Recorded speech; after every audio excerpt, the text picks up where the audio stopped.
y amén. Amén, hermanos. ¿Cuántos pueden dar un fuerte gloria a Dios? Amén, hermanos. Les invito a ponerse en pie rápidamente. Vamos a abrir la Biblia en el libro de Apocalipsis, capítulo 19. Los días martes estamos estudiando el último libro de la Biblia. Apocalipsis, capítulo 19, versículo número 11 en adelante. Dice la palabra del Señor: luego vi el cielo abierto y apareció un caballo blanco. Su jinete se llama Fiel y Verdadero. Con justicia dicta sentencia y hace la guerra. Sus ojos resplandecen como llamas de fuego y muchas diademas ciñen su cabeza. Lleva escrito un nombre que nadie conoce sino solo él. Está vestido de un manto teñido en sangre y su nombre es el Verbo de Dios. Lo siguen los ejércitos del cielo, montados en caballos blancos y vestidos de lino fino, blanco y limpio. De su boca sale una espada afilada con la que herirá a las naciones. Las gobernará con puño de hierro.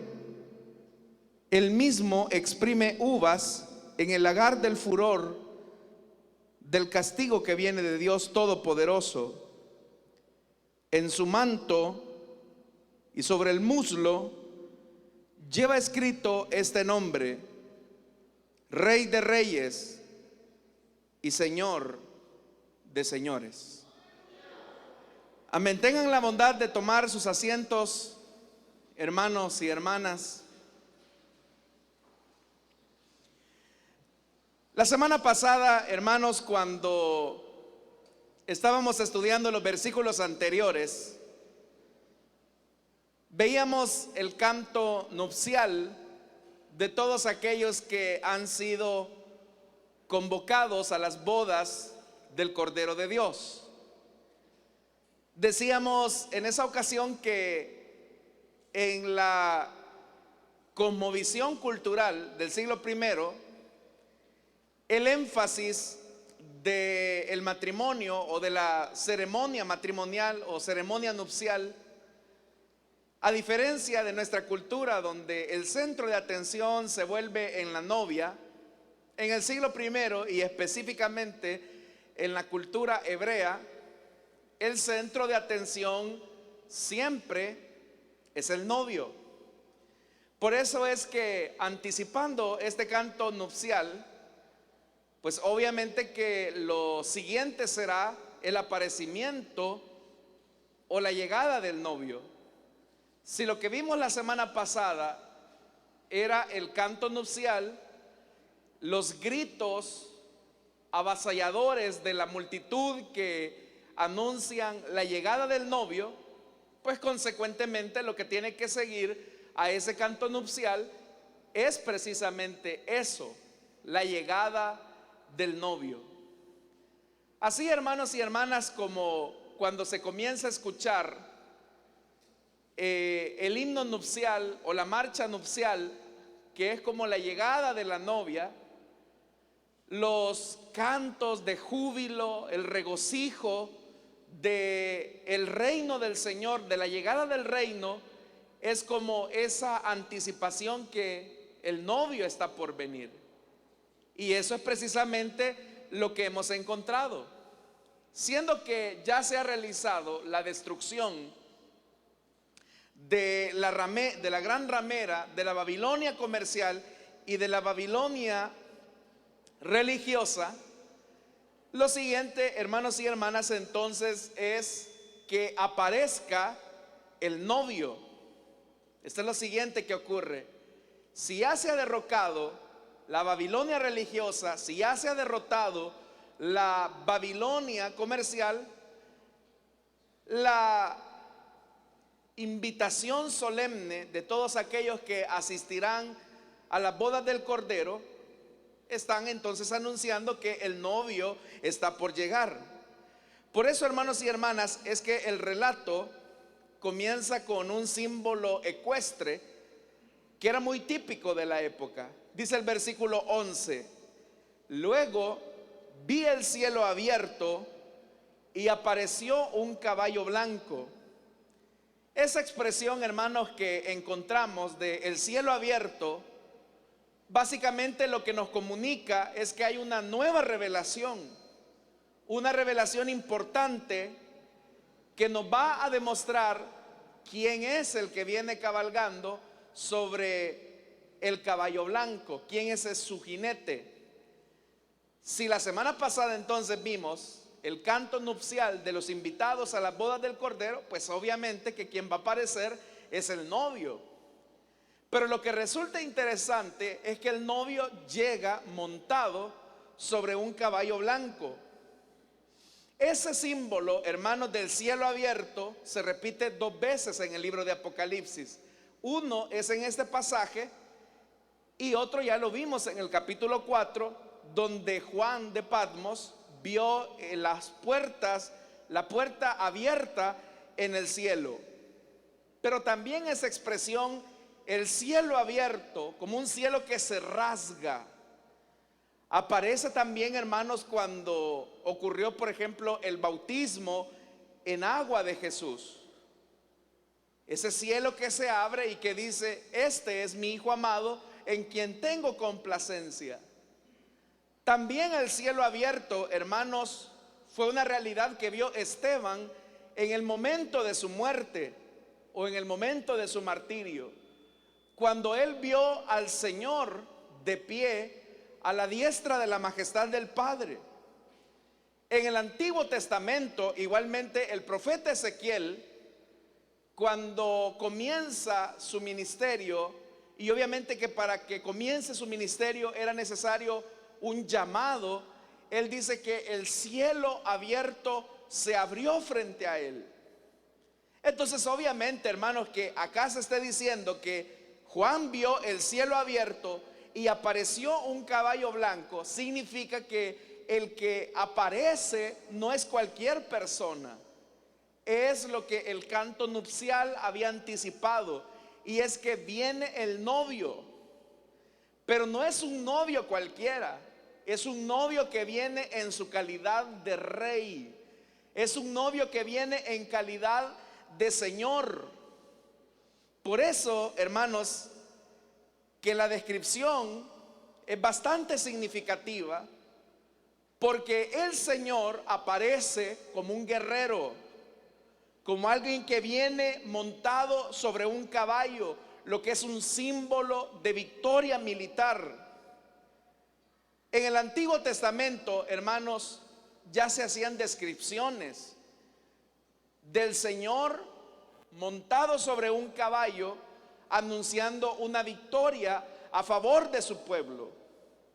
El Salmo 45, versículo 4 dice: con majestad cabalga victorioso en nombre de la verdad, hablando del Señor. El Salmo 68, 17 dice: los carros de guerra de Dios se cuentan por millares.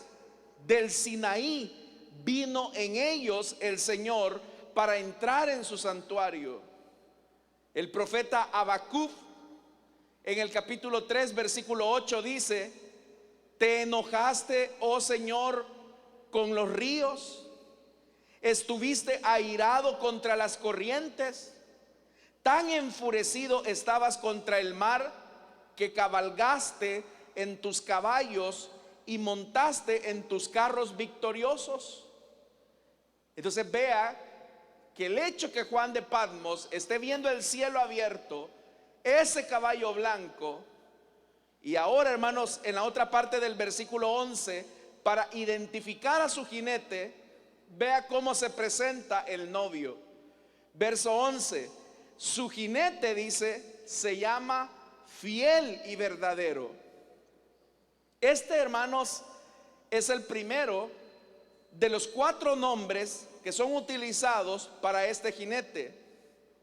Los otros nombres son el Verbo de Dios, Rey de Reyes y Señor de Señores. Y hay otro nombre que es un nombre anónimo, que como también lo dice el pasaje, es un nombre que solamente Él conoce. Entonces veamos, hermanos, lo que dice el versículo 11. Dice que quien iba montado era alguien que se llama fiel y verdadero. Estas características de la fidelidad y de la verdad, cuando aparecen juntas, es una descripción que nos anticipa la esencia misma de la naturaleza de Dios. Por eso es que la segunda carta del apóstol Pablo a Timoteo, en el capítulo 2, versículo 13, dice: si somos infieles, Él sigue siendo fiel, ya que no puede negarse a sí mismo. Una de las características de Dios es la fidelidad, pero la fidelidad perfecta solamente es posible sobre la base de la verdad. Alguien es fiel porque es veraz. Alguien es fiel porque vive la verdad en cada cosa que hace. Entonces la primera descripción es que Dios, siendo fiel, actúa sobre la base de la verdad. Y ese novio que ahora está entrando después de ese canto nupcial sobre ese caballo blanco, y al que identificamos como fiel y verdadero, hace una alusión directa, obviamente, al Señor Jesús. Y todo lo que Jesús pueda hacer, lo va a hacer en fidelidad a su persona y sobre la base de la verdad en la que Él vive. Por eso es que dice que además de fiel y verdadero, el jinete del caballo blanco dice que es justo. Vea lo que dice el versículo 11. Y esto es importante. Con justicia dicta sentencia. Y hay algo acá, hermanos y hermanas, que resulta paradójico. Y hace la guerra. Una de las tareas que se le ha encomendado al Hijo de Dios, al Cordero de Dios, es el de juzgar con justicia. Ya Jesús, hermanos y hermanas, en el Evangelio de Juan, en el capítulo 5, versículo 22, Él dijo que el Padre no juzga a nadie, sino que todo juicio lo ha delegado en el Hijo, para que todos honren al Hijo como lo honran a Él. Entonces, que aparezca ahora el Señor Jesús montado sobre un caballo blanco, habla de que Él es fiel y verdadero, y sobre la base de su naturaleza Él está a punto de juzgar. Él viene a juzgar. Pero es importante, hermanos, que entendamos que en el pensamiento bíblico, justicia es más que solamente dictaminar una sentencia de culpa o de inocencia sobre una persona. El hacer justicia no solamente implica dictaminar una sentencia como lo hacen los tribunales, por ejemplo, de nuestro país. Usted sabe que un juez dictamina una sentencia de culpabilidad, por ejemplo, sobre una persona, que lo obliga a terminar condenado en prisión, pero no es el juez el que hace efectiva la condena. Quien hace efectiva la condena de alguien que ha sido hallado culpable frente a un delito, al menos en el caso de nuestro país, quien se encarga de llevarlo a un centro penal, pues es la Dirección General de Centros Penales. Son ellos los que determinan o hacen efectiva la condena que se ha colocado sobre una persona. No es el juez. El juez simplemente dictamina una sentencia. En el pensamiento bíblico, que Dios haga justicia significa que es verdad, Él dictamina una sentencia, pero también implica que Él la ejecuta. Es Él el que va a ejecutar esa sentencia. Es Él el que va a corregir el mal. Es Él el que va a colocar a cada quien en su lugar. Por eso es que ese versículo 11, hermanos y hermanas, es interesante porque dice: con justicia dicta sentencia. La dicta, pero como lo vamos a ver más adelante, la ejecuta. Pero también nuestro pasaje, este versículo que hemos leído, dice que no solamente juzga, no solamente coloca sentencia sobre aquel que ha sido hallado culpable, sino que, vea esto, hace la guerra. Decir, hermanos y hermanas, que Jesús hará la guerra parece una imagen un poco chocante con la idea que tenemos acerca del Señor. Pero hay que recordar algo que es importante y que ya lo hemos visto en todo el libro de Apocalipsis. Y es que el libro de Apocalipsis es un libro bastante combativo. Es un libro, hermanos y hermanas, que habla mucho de combate, habla mucho de guerra. Pero acá la pregunta es: ¿quién inicia la guerra? La agresión fundamental, como ya lo vimos, la comenzó a operar el dragón y sus dos bestias cuando ellos comienzan a atacar al pueblo del Señor. Y es más, hermanos y hermanas, en el versículo 10, en el capítulo 17, para que usted tenga una idea, en el capítulo 17, versículo 4, dice que la mujer estaba vestida de púrpura y escarlata y adornada con oro, piedras preciosas y perlas. Tenía en la mano una copa de oro llena de abominaciones y de la inmundicia de sus adulterios. Todo esa copa es la violencia y la sangre que los aliados del dragón han hecho en contra del pueblo de Dios. Es decir, quien ha comenzado la agresión, la violencia, la guerra, ha sido el dragón. Por eso es que los agresores satánicos, y eso ya lo vimos, han cabalgado, por ejemplo, sobre un caballo rojo,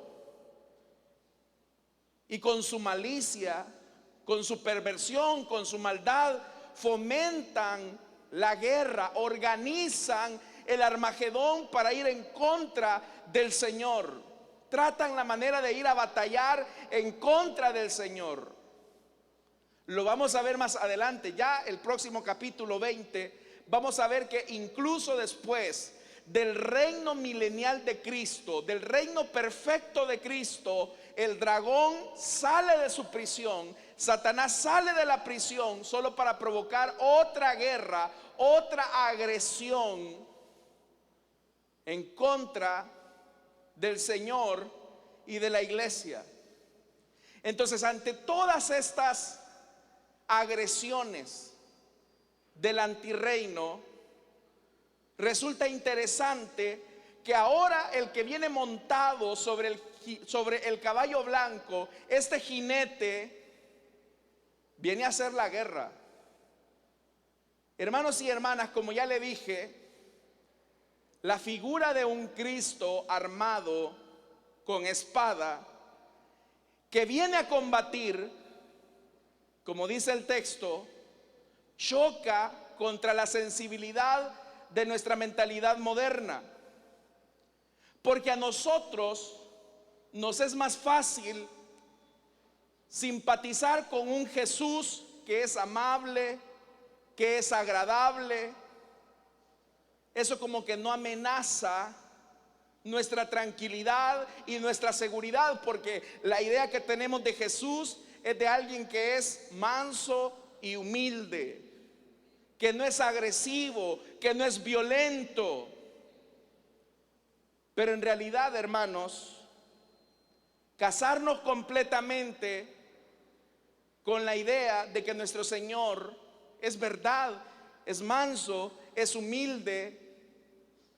Es creer, hermanos, una bondad ficticia que solamente profesa a un Cristo dulce, olvidando y desconociendo, vamos a ocupar esta palabra, al Cristo amargo de los evangelios.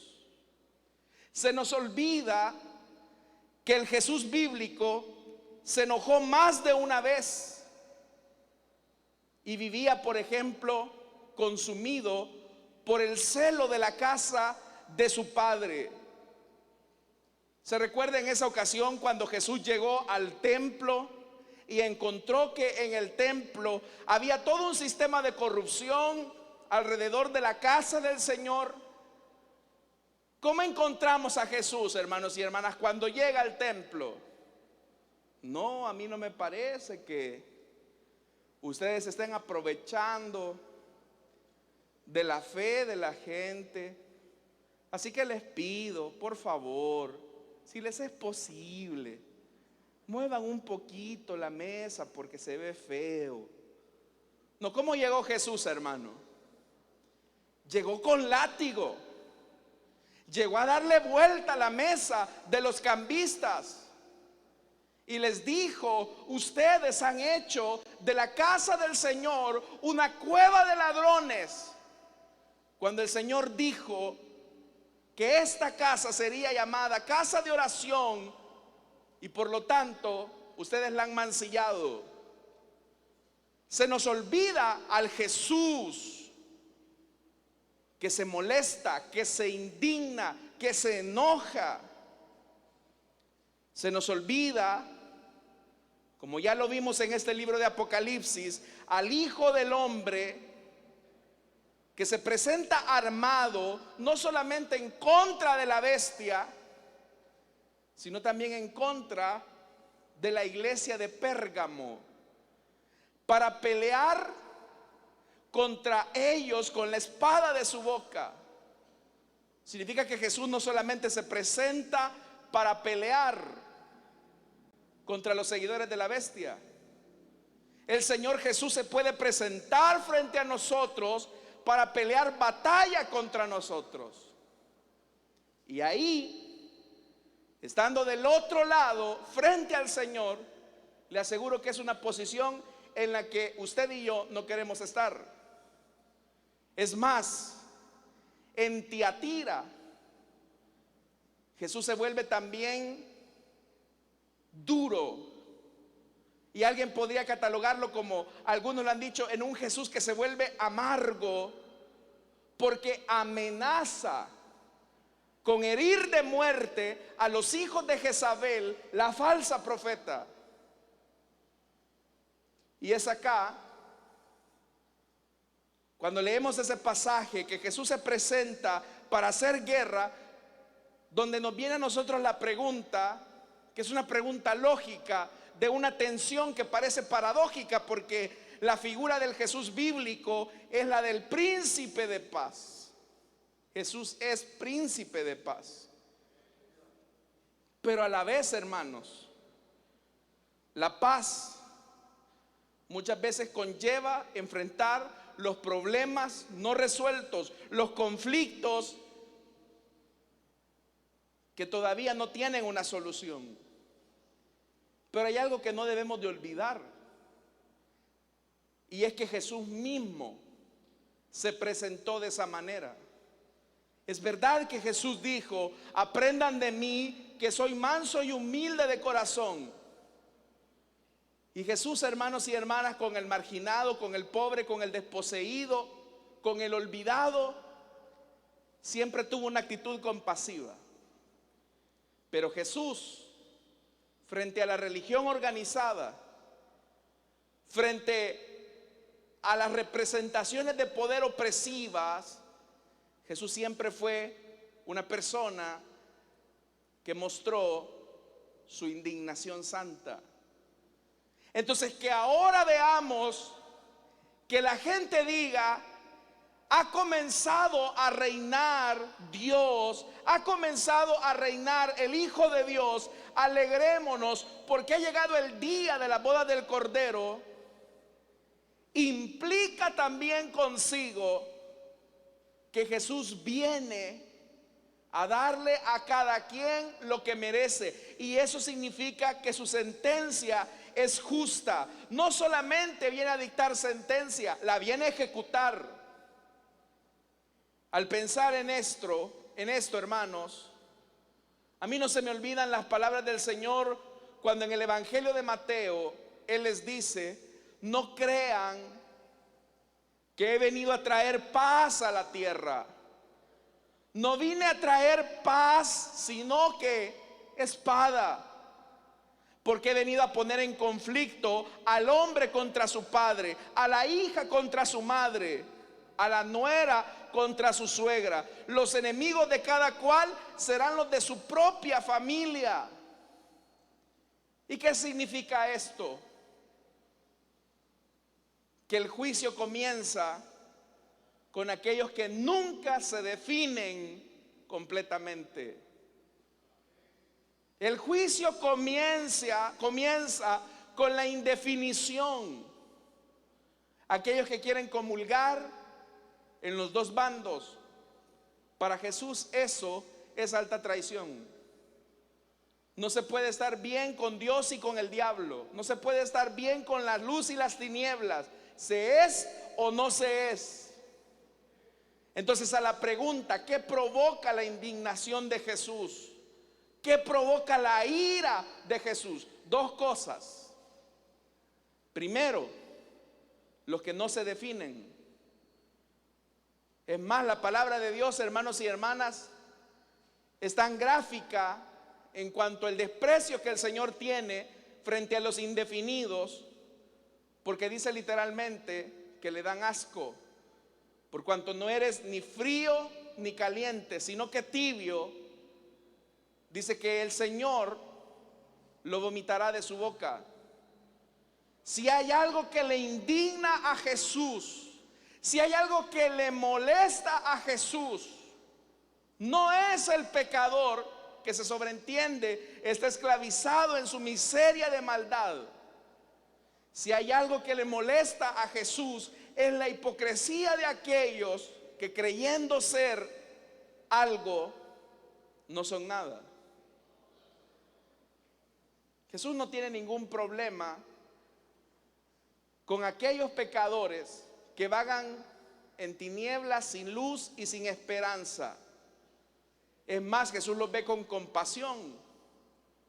Pero si hay algo que a Jesús le indigna, es alguien que quiere llevar una doble vida, que está aquí adentro, pero su corazón está allá afuera, que tiene una apariencia de piedad, pero sus acciones y sus motivaciones son contrarias a las del mensaje de Cristo.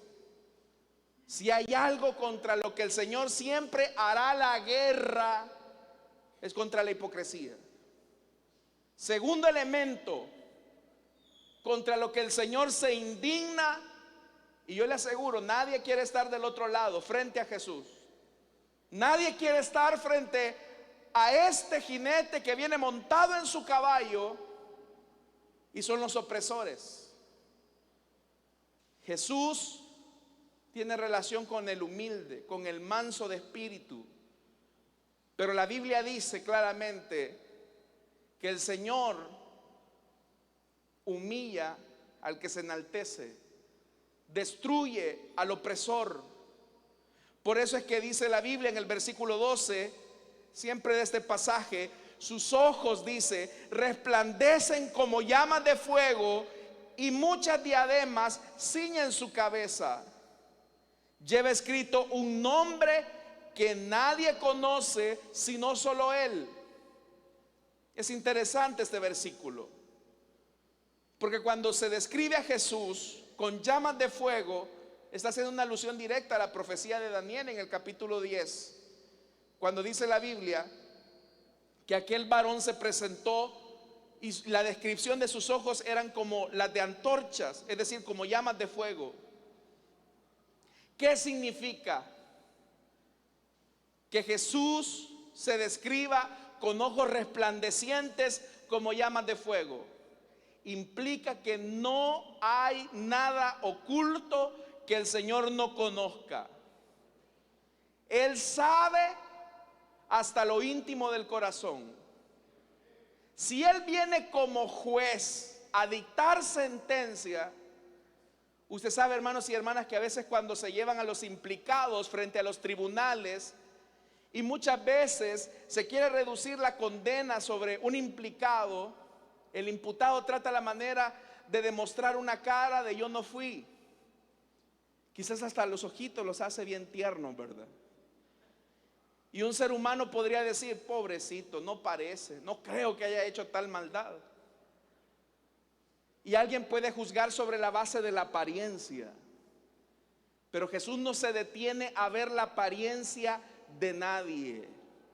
Jesús discierne hasta lo más íntimo de nuestros pensamientos.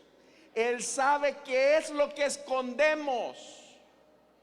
Él sabe si nuestra obra es auténtica. Él sabe si somos genuinos.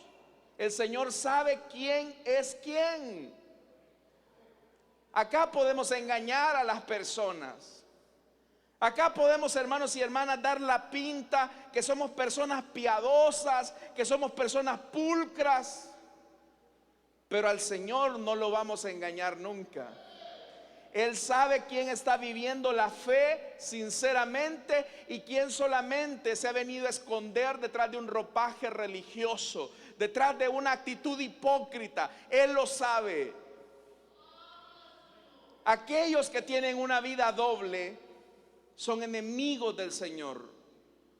Porque ¿cómo se describió primero al Señor? Como fiel y verdadero.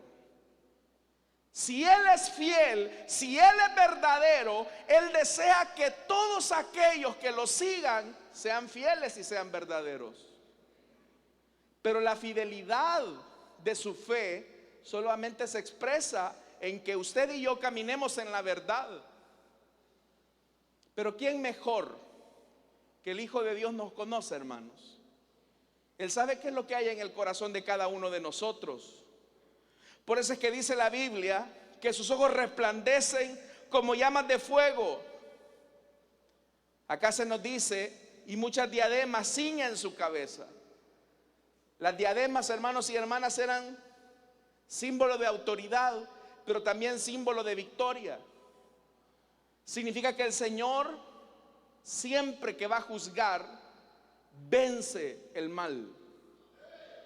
Siempre que va a juzgar, vence el mal y lo hace con autoridad. Pero también aquí hay algo importante al finalizar el versículo 12. Lleva escrito un nombre que nadie conoce sino solo Él. Resulta algo extraño que si este nombre está escrito ante la vista de todos, ¿cómo es posible que solamente Él lo conozca? Y esto, hermanos y hermanas, de lo que nos está hablando, que el Señor lleve escrito un nombre que solamente Él conoce, habla que nosotros nunca vamos a terminar de conocer al Señor.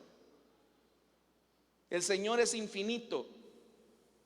Es más, ni la eternidad será suficiente para conocer a plenitud al Señor. Entonces hay personas que dicen, no, si cuando venga el día del juicio, yo le voy a llorar al Señor y le voy a decir, Señor, si yo desde niño iba a la iglesia, acuérdate, yo era de los que me dormía ahí en la iglesia, en las bancas de la iglesia, era un niño, era una niña, ten misericordia de mí. Creyendo que conocen al Señor y que el Señor va a actuar de manera compasiva con ellos o con ellas. Pero tú no conoces al Señor. Tú no sabes cómo el Señor actuará frente a ti. Muchos quizás van a llegar, Señor, si en tu nombre predicábamos en las plazas, echábamos fuera demonios, profetizábamos. Y Jesús tendrá que decirles a algunos apartaos de mí, hacedores de maldad. Es más, la palabra es más dura porque dice malditos. ¿Por qué Jesús los maldice? ¿Por qué Jesús los maldice? Porque se han atrevido a hacer cosas en su nombre, cuando en realidad su naturaleza no ha sido cambiada, su naturaleza sigue siendo infiel y viven en la mentira. Por eso es que el Señor dice que sus ojos resplandecen como llamas de fuego. Quiero decirle algo, estimado hermano y hermana. Ese Señor está acá en medio nuestro a través de su Santo Espíritu. Y Él sabe lo que hay en nuestro ser interior. No lo podemos engañar, no lo podemos burlar. Entonces yo que usted no me preocuparía tanto de lo que piensen las otras personas de mí. Yo no me preocuparía tanto que las personas hagan buenos comentarios de mí. Debo de preocuparme qué es lo que piensa el Señor. Debería de pensar, si mis obras son pesadas, no vaya a ser que nos pase la de aquel perverso rey que se atrevió a tocar lo sagrado de los vasos de oro, profanándolos. Y en el momento en que el Señor lo vino a pesar, dice la Biblia que fue hallado falto. Y es que cuando tocamos lo sagrado, teniendo una actitud profana delante de Dios, tarde o temprano en su juicio vamos a ser hallados faltos. ¿Están acá, amados hermanos? Dice el versículo 13. Esta descripción, hermanos, es la descripción de Jesús. Verso 13. Está vestido de un manto teñido en sangre y su nombre es el Verbo de Dios. Para comprender por qué su manto está teñido en sangre, es importante que pensemos que Juan de Patmos tiene en mente al profeta Isaías. Entonces, ¿por qué su manto está teñido de sangre? ¿Es porque la sangre habla de su redención en la cruz? ¿O es que la sangre nos habla de otro tipo de cosa?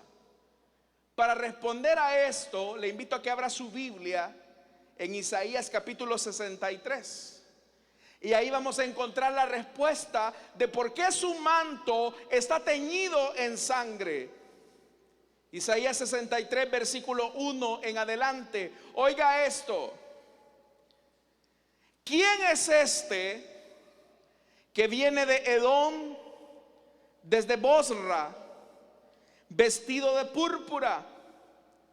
¿Quién es este de espléndido ropaje que avanza con fuerza arrolladora?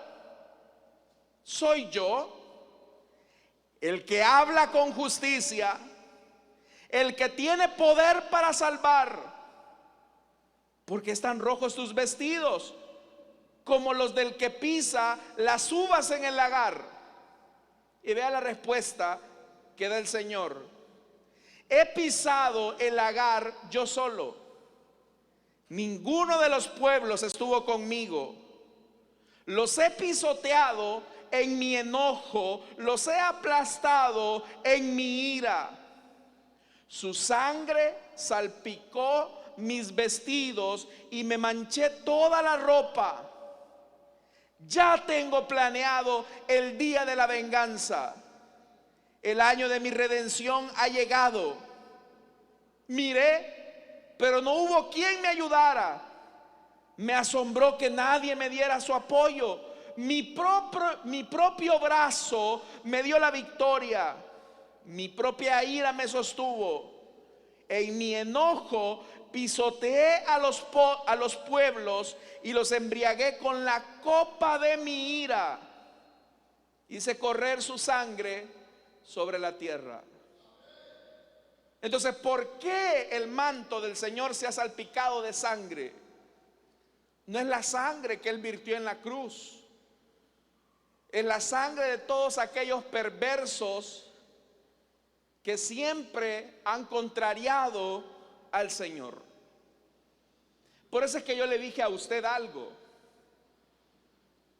no tener una comprensión real, no entender que es verdad que nuestro Señor es compasivo, es manso, es humilde, es misericordioso. Eso es una verdad. Pero no podemos olvidar que también nuestro Señor es fuego, que todo lo que se opone a Él lo consume.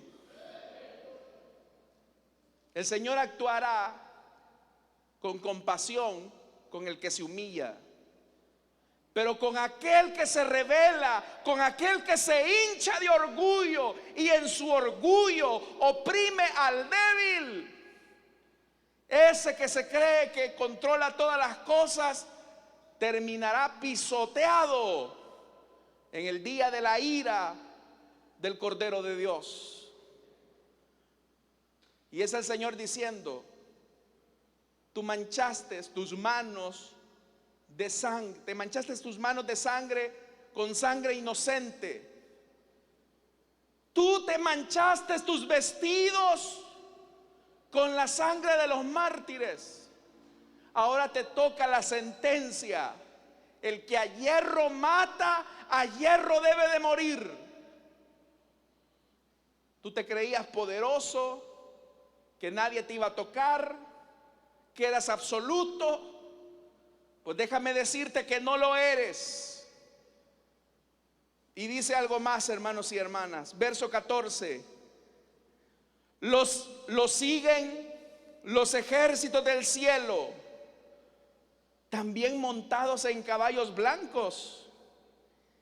Y vea esto: y vestidos de lino fino, blanco y limpio. ¿Quiénes son estos? La iglesia del Señor junto a los ángeles del Señor. Viene el Señor y viene con su pueblo, aquellos que se humillaron, aquellos que reconocieron su condición de maldad, de pecado, y dijeron: Señor, yo no soy absoluto, tú eres mi Señor y sin ti nada soy. Dice el verso 15: de su boca sale una espada afilada con la que herirá a las naciones. La gobernará con puño de hierro. Él mismo, oiga, pensando otra vez en Isaías, él mismo exprime uvas en el lagar del furor del castigo que viene de Dios Todopoderoso.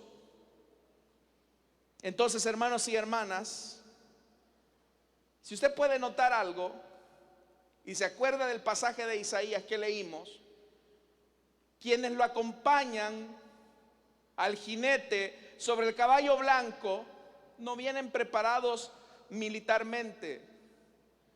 Más bien, los que vienen con el Señor vienen vestidos como para una boda, pero ellos no tienen arma.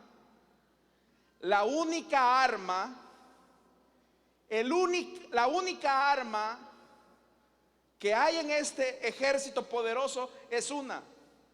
¿Y cuál es? Es la espada del Señor. Y la espada del Señor no es una bomba atómica, es la palabra de Dios. Así como la palabra de Dios dijo: sea la luz. ¿Y qué pasó? La luz fue hecha. También esa palabra le quita la vida a aquellos que se oponen y se rebelan a Él. Hoy las personas menosprecian la palabra, pero esa palabra que ahora menosprecian es la que finalmente los terminará condenando en el día de la ira. Pero aquellos que en humildad han reconocido el señorío de Cristo, esa misma palabra les da vida.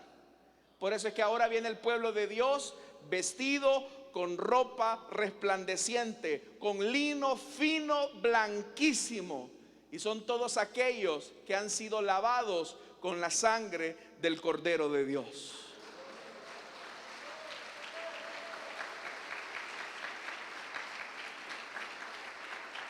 Ahora, Juan, hermanos y hermanas, utiliza una fórmula triple.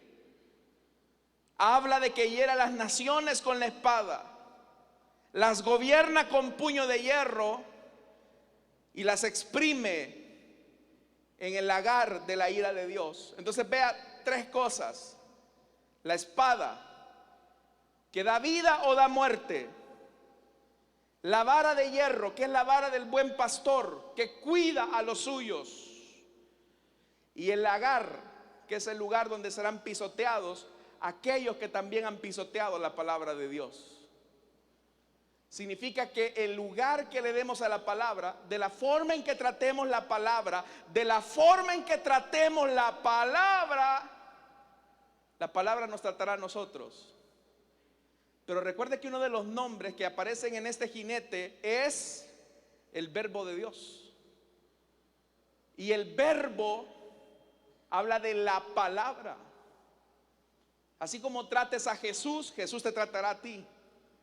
Así como menosprecias al Señor, Él también te menospreciará a ti. Hay gente que ridiculiza el evangelio a los cristianos. Pero déjame decirte que de la forma en que trates a la palabra, de la forma en que trates al Hijo, de esa misma forma te tratarán a ti. Quiero que piense por un momento en esto. ¿Qué pasaría si de repente una persona, hermanos y hermanas, necesita un riñón, necesita un donante de riñón o un donante de corazón, por ejemplo? ¿Y qué pasaría si su hijo termina siendo ese donante de corazón para esa persona que lo necesita?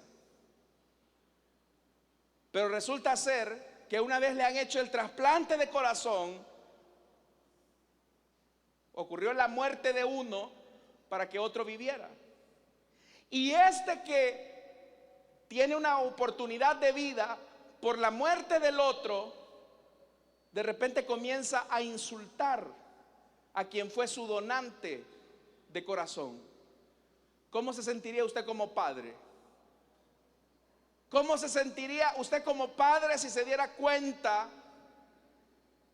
que su hijo, que fue donante de corazón para un hombre o una mujer, que ahora lo que está haciendo es pisotear el recuerdo de su hijo difunto? ¿Cómo se sentiría usted? Dígame. ¿No se sentiría usted acaso indignado? ¿No le molestaría a usted que se hiciera burla, mofa, menosprecio y humillación? ¿Cómo cree que se siente el padre frente a aquellos blasfemos que no solamente rechazan a Jesús, sino que persiguen y destruyen todo lo que le implica o todo lo que tiene que ver con su Hijo amado? Por eso es que, hermanos y hermanas, cuando el Señor Jesús se le apareció a Saulo de Tarso camino a Damasco, Él le dijo: Saulo. No le dice: ¿por qué persigues a los cristianos? Jesús no dijo eso. ¿Qué dijo Jesús? Saulo, ¿por qué me persigues? Dura cosa te es estarte golpeando la cabeza contra la pared. Eres un tonto.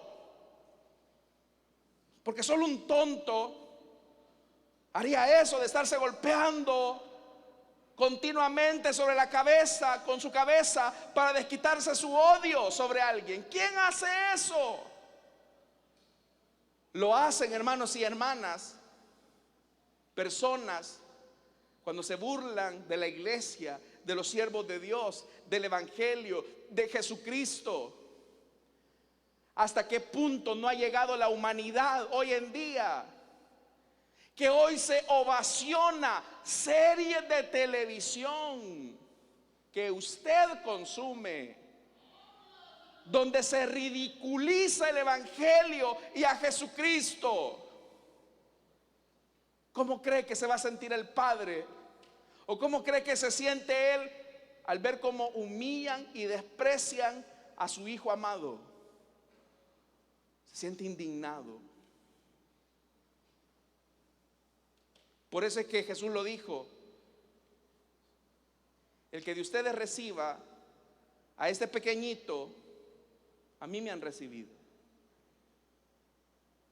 Pero si ustedes menosprecian a este pequeñito, es a mí a quien me han menospreciado. Y yo no quiero estar del otro lado de aquellos que han menospreciado al Hijo. Por eso, hermanos y hermanas, Juan concluye esta larga descripción del jinete, del novio que viene, de ese jinete guerrero, con un último título. Y dice que viene en su manto y sobre su muslo lleva escrito el nombre. ¿Cuál es el nombre? Rey de reyes, Señor de señores. Jesús no es cualquier cosa. Hay gente que dice: ay, viene la Semana Santa, a mí me da una gran lástima. Y yo cuando veo las películas, cuando veo la pasión de Cristo, me da una gran lástima. Ay, pobrecito Jesús, voy a ir a la iglesia. Jesús no necesita tu miserable lástima. Jesús es Rey de reyes y Señor de señores. Eres tú el que necesita su misericordia y compasión. Por eso ubícate. No eres nada. No eres nadie. Eres más que polvo. Polvo untado con un poco de colonia, Coco Chanel quizás. Eres polvo con una camisa de marca. Eso eres, polvo. Pero ante Él se doblará toda rodilla de lo que está en el cielo y en la tierra.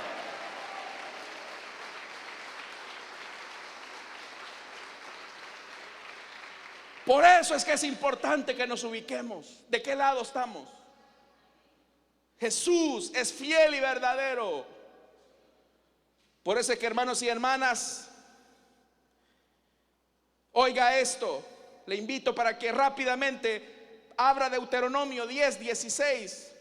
Deuteronomio 10:16. Oiga, este es un llamado para nosotros que somos iglesia. Deuteronomio 10, versículo 16.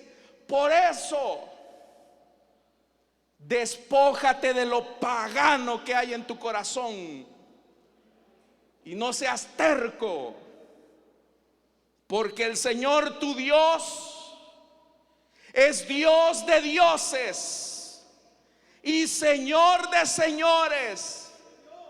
Él es el gran Dios, poderoso y terrible, que no actúa con parcialidad ni acepta sobornos.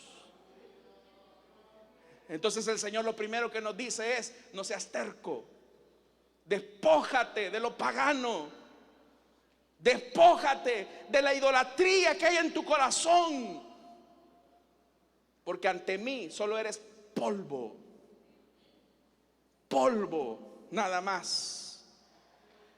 Aunque hayan, hermanos y hermanas, como dice Pablo, los así llamados dioses, ya sea en el cielo o en la tierra, aunque Pablo dice, aunque hay muchos dioses y muchos señores, para nosotros no hay más que un solo Dios, y ese es el Padre de quien todo procede.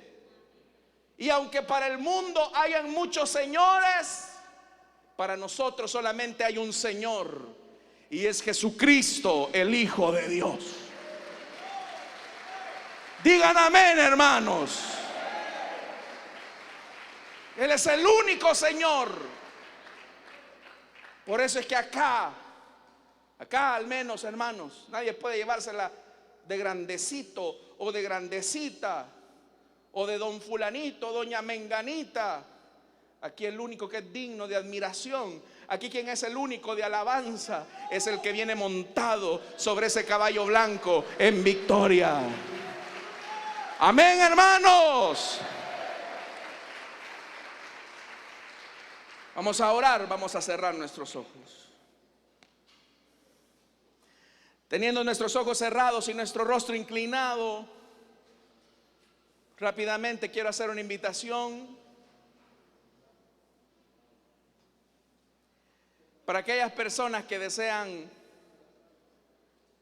reconocer el señorío de Cristo en sus vidas. Les invito para que en el lugar donde están se pongan en pie y caminen hacia el frente. Igualmente deseo extender esta invitación para aquellas personas que se han alejado del Señor, que saben que no están viviendo una vida recta y sincera, para que se pongan a cuentas con Dios. Pónganse en pie y vamos a orar por usted. ¿Habrá alguien esta noche? Uno es Señor, uno es Rey. Como trates a la palabra te tratará a ti. Como trates al Hijo de Dios, al Verbo hecho carne, así también Él te tratará a ti.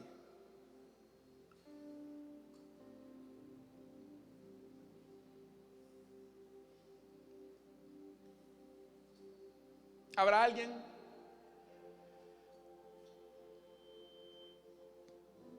¿Habrá alguien esta noche, que desea entregarle su vida a Cristo?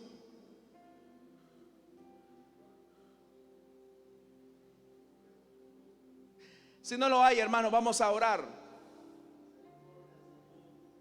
Pero recuerde, dos cosas indignan al Señor, y lo hemos visto en este libro de Apocalipsis. Uno, la indefinición, no estar definido. No estar definido, eso indigna al Señor. Y dos, ocupar nuestra posición para volvernos agresores del débil, injustos, crueles y tiranos contra los pequeñitos del Señor. Ay de aquel que toque a su amada y que valiéndose de su posición la humille, la denigre, porque se está metiendo con el que viene sobre ese caballo blanco con ojos resplandecientes. Que Dios nos ayude, hermanos. Amado Dios, tu palabra nos enseña que disciernes hasta lo íntimo del corazón. Tú, amado Dios, ves la profundidad de la mente, aún las intenciones más ocultas del hombre no están ocultas delante de ti. Traemos nuestro corazón, Señor, a la luz de tu palabra, para que quemes con tu Santo Espíritu todo aquello que te es ofensivo, todo aquello que te es, Señor amado, insultante, y que niega el señorío de Cristo en nuestra vida. Venimos, Señor, para que examines todo de nuestro ser, y así podamos ser hallados correctos delante de ti, a quien no podremos engañar ni burlar en aquel día. Ayúdanos, Señor. Oramos también, Señor amado, por nuestras ofrendas y nuestros diezmos. No te damos de lo que nos sobra. Tú sabes nuestro corazón, Señor. Tú sabes con qué actitud vamos a ofrendar y a diezmar en estos momentos. Tú sabes si lo hacemos por compromiso. Tú sabes si lo hacemos por mezquindad. Tú lo sabes, Señor. Pero traemos nuestras ofrendas y nuestros diezmos con temor reverente delante de ti. Recíbela, Señor, en Cristo Jesús. Amén y amén. Pueden pasar nuestros hermanos rápidamente.